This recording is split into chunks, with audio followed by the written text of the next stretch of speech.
తన డప్పు తాను కొట్టుకున్నట్లా ఏతులు చెప్పుకున్నట్లా తప్పులు చేసిన గొప్పలు చెప్పుకున్నట్లా కంపునోరు ట్రంప్ గారిని మించినోళ్ళు ఎవ్వరు కావచ్చు. ఏమంటే అమెరికా దేశానికి అధ్యక్షుడు అయిండో కోతికి కొబ్బరి చిప్ప దొరికినట్టు చేసి పాడవుతుండు. రోజుకో ఉద్దర మాటలు మాట్లాడే మోతవారు ఇప్పుడు ఇంకో పనికిరాని మాట మాట్లాడింది చూడండి. ఇజ్జతి లేనోని ఎన్ని తిట్లు తిడితే ఏం లాభం, సిగ్గు లేనోని ఎన్ని చెప్పు దెబ్బలు కొడితే ఏం ఫాయిదా, ట్రంప్ గురించి ఎన్నిసార్లు చెప్పుకుంటే ఏ ఫలితం. భారతదేశ ప్రధానమంత్రి మోడీ గారు అమెరికా దేశ అధ్యక్షుడైన నేను మంచి పనివంతులం, మా అంత పని కల్లోళ్ళు ఎవరు లేరు అన్నట్టు తన డప్పు తానే కొట్టుకున్నట్టు మాట్లాడిండట ట్రంప్ గాడు.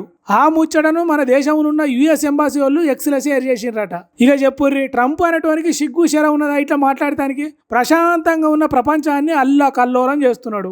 ఇరాన్ ఇజ్రాయిల్ నడుమ యుద్ధం జరిగేటట్టు చేసి మస్తు ఆగం చేస్తున్నాడు. కొన్ని దేశాలలో లాక్డౌన్ వచ్చినంత పని అవుతున్నది, వ్యాపారాలు దెబ్బతింటున్నాయి, స్టాక్ మార్కెట్లు కుదేలవుతున్నాయి, జనాలు చచ్చిపోతున్నారు, ఆకలి సావులు ఆర్తనాదాలు అరోలచ్చనని ఏడుస్తున్నారు. అసొంటి పరిస్థితి తీసుకొచ్చింది ఈ కంపుగాడు కాదా? అసొంటోడు మళ్ళీ మోడీ సార్తో పోల్చుకుంటా మేము మస్తు పనిమంతులు అన్నట్టు సుధపూస మాటలు మాట్లాడితే ఎట్లా?